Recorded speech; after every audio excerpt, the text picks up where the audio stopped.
അപ്പോൾ ഞാനിവിടെ മന്തി ഉണ്ടാക്കാനാണ് പോണത്. അപ്പോൾ തോലോടുക്കനുള്ള ചിക്കനാണ് എടുത്തിട്ടുള്ളത്. അപ്പോൾ ഇതേപോലെ ചിക്കൻ എടുക്കാൻ നിങ്ങൾ പ്രത്യേകിച്ച് ശ്രദ്ധിക്കുക. പിന്നെ ഇതിലേക്ക് കൂട്ടരക്കാൻ വേണ്ടിയിട്ട് ഞാൻ എടുത്തിട്ടുള്ളത് പച്ചമുളക് 5 പച്ചമുളക്, വലിയൊരു ഇഞ്ചിൻ്റെ കഷ്ണം, വെളുത്തുള്ളി എപ്പോഴും ഇഞ്ചിലേറെ കൂടുതൽ നിൽക്കണം കേട്ടോ, സൺഫ്ലവർ ഓയിൽ, ഇത് തക്കാളി അരച്ചതാണ്.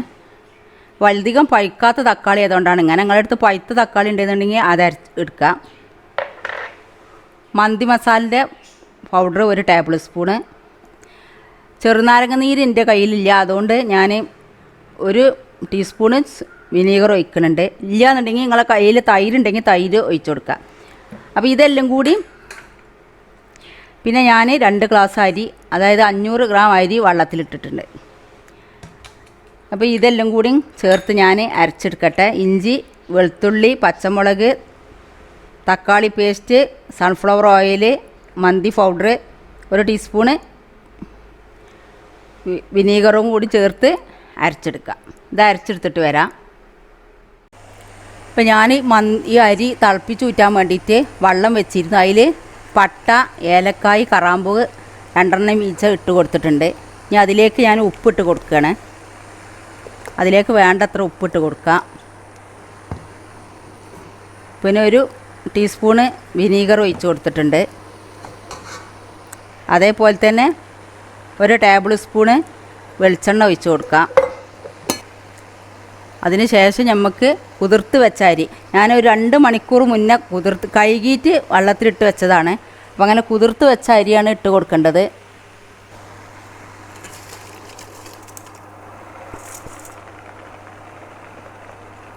അപ്പോൾ ഇത് നല്ലവണ്ണം തിളച്ചിട്ട് ഒന്ന് വെന്ത് വരട്ടെ, അതിലേക്കൊന്ന് വെയിറ്റ് ചെയ്യാം.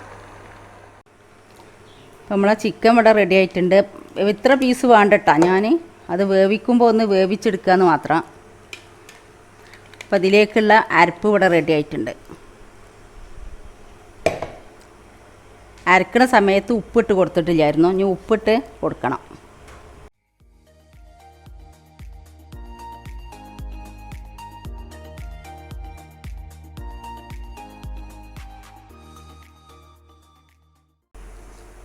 ഇതിലേക്ക് ഞാൻ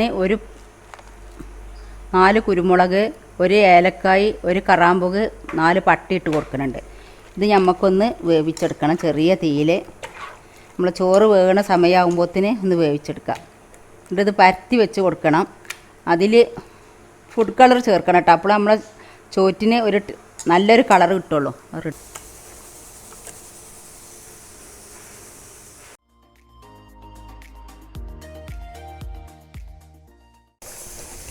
കുറച്ച് കളറ് ഞാൻ ഇട്ട് കൊടുത്തിട്ടുള്ളൂ കേട്ടോ.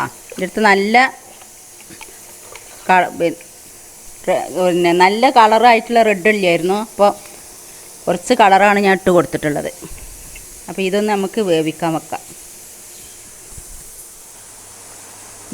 ഇതിപ്പോൾ 3/4 ഭാഗം വെന്തിട്ടുണ്ട്. ഇത് നമുക്കിനി ഒരു ഓട്ടപാത്രത്തിലേക്ക് ഒഴിച്ച് കൊടുക്കാം. ഇപ്പോൾ ഒരു 10-15 മിനിറ്റ് ആയിട്ടുണ്ട്. ഞാനൊന്ന് തുറന്ന് നോക്കട്ടെ. അപ്പോൾ ഇതൊക്കെ ഒന്ന് മറിച്ചിട്ട് കൊടുക്കട്ടെ. ഒരു സൈഡ് വെന്തിട്ടുണ്ട്, മറ്റേ സൈഡൊക്കെ ഒന്ന് മറിച്ചിട്ട് കൊടുക്കട്ടെ.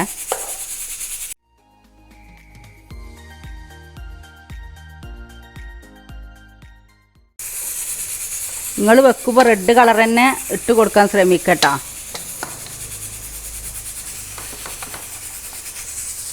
ഇത് മറിച്ച് കൊടുത്തതിൻ്റെ ശേഷം ഞാൻ ഇതിൻ്റെ മേൽഭാഗത്ത് കുറച്ച് മല്ലിൻ്റെ ഇല ഇട്ട് കൊടുക്കുന്നുണ്ട്. ഇത് വീട്ടിലുണ്ടായ മല്ലിൻ്റെ ഇലയാണ്. അതേമാതിരി ഒരു സവാള പൊടിയായി അരിഞ്ഞതും ഇട്ട് കൊടുക്കുന്നുണ്ട്. ഇത് മസാല തേച്ച് വെക്കുന്ന സമയത്ത് വേണമെങ്കിൽ നിങ്ങൾക്ക് ഇട്ട് കൊടുക്കാം. 1 ടീസ്പൂൺ കുരുമുളക് പൊടി. ഇനി ഇതൊന്ന് മൂടി വെച്ച് കൊടുക്കട്ടെ. അപ്പം ഇതൊന്ന് തുറന്ന് നോക്കട്ടോ. അങ്ങനെ കുത്തി നോക്കിയാൽ തന്നെ അറിയാം നല്ല വെന്തിട്ടുണ്ട്. അപ്പം ഞാൻ ഇതിലേക്ക് ചോറിട്ട് കൊടുക്കണം. പിന്നെ ഞാനിത് പോകൻ്റെ ചൊയ ഇഷ്ടമില്ലാത്തതുകൊണ്ട് അത് ചെയ്യണില്ല കേട്ടോ. നിങ്ങൾക്ക് വേണമെങ്കിൽ ചെയ്യാം. ഇതിനി ഒരു 10-15 മിനിറ്റ് ചെറിയ തീയിൽ ഇതിലൊന്ന് വേവിച്ചെടുക്കാം. അപ്പോൾ നമ്മൾ ചോറ് കറക്റ്റായിട്ട് വേവും.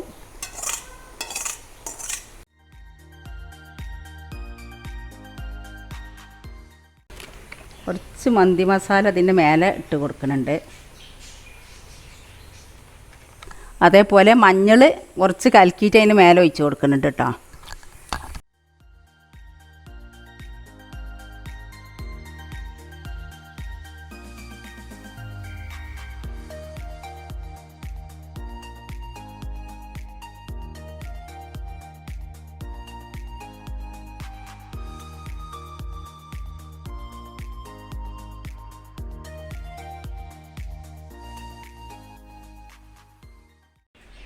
ഇപ്പോൾ നമ്മൾ മന്തി ഇവിടെ റെഡി ആയിട്ടുണ്ട്. ഞാനിതിൻ്റെ മുന്നേ ചിക്കൻ മാത്രം മാറ്റിയെടുത്തത് നമ്മൾ ഒന്നായിട്ട് ഇളക്കി കൊടുക്കുന്ന സമയത്ത് ഉടഞ്ഞു പോകണ്ട വിചാരിച്ചിട്ടാണ്. അപ്പോൾ ഇങ്ങനെ നിങ്ങളെല്ലാവരും ട്രൈ ചെയ്ത് നോക്കുക. ഇത് വീട്ടിലുള്ള സാധനം വെച്ച് ഞാൻ പെട്ടെന്ന് അഡ്ജസ്റ്റ് ചെയ്ത് ഉണ്ടാക്കിയതാണ്. അത് വെച്ചിട്ട് നല്ല ടേസ്റ്റ് ഉണ്ടാവും. ഇതിൻ്റെ അടുത്ത് റെഡ് കളർ ഇല്ലാത്തതുകൊണ്ട് ഞാൻ പിങ്ക് കളറാണ് ഇട്ടിട്ടുള്ളത്. അപ്പോൾ നിങ്ങളുടെ അടുത്ത് റെഡ് ഉണ്ടെങ്കിൽ അത് ഇടുക, ഇല്ലെങ്കിൽ ഓറഞ്ച് കളർ ഇടുക. കളറ് നിർബന്ധമൊന്നുമില്ല, പക്ഷേ ഇതിൻ്റെ ഒരു ഭംഗിക്ക് നമ്മൾ കളറിട്ടാൽ നല്ല ഭംഗി ഉണ്ടാവും, അതുകൊണ്ട് ചെയ്തതാണ്. പിന്നെ ഇത് തക്കാളിൻ്റെ സോസാണ്. അത് ഞാൻ വീട്ടിലിപ്പോൾ ഉണ്ടാക്കിയെടുത്തതാണ്. അത് തൂമ്പും ആണ് മറ്റേത്. അപ്പോൾ ഇങ്ങനെ എല്ലാവരും ഉണ്ടാക്കി നോക്കാൻ ശ്രമിക്കുക. സബ്സ്ക്രൈബ് ചെയ്യാനും ലൈക്ക് ചെയ്യാനും ഷെയർ ചെയ്യാനും മറക്കരുത്. താങ്ക്സ്. എൻ്റെ ചാനൽ ആദ്യമായിട്ട് കാണുന്നവരാണെങ്കിൽ സബ്സ്ക്രൈബ് ചെയ്യുക. അതിൻ്റെ കൂടെ കാണുന്ന കുഞ്ഞു ബെല്ലിലേക്കൻ ക്ലിക്ക് ചെയ്യുക. എന്നാൽ ഞാൻ ഇടുന്ന വീഡിയോകൾ അപ്പോൾ നിങ്ങൾക്ക് ലഭിക്കുന്നതാണ്. ലൈക്ക് ചെയ്യാനും മറക്കരുത്.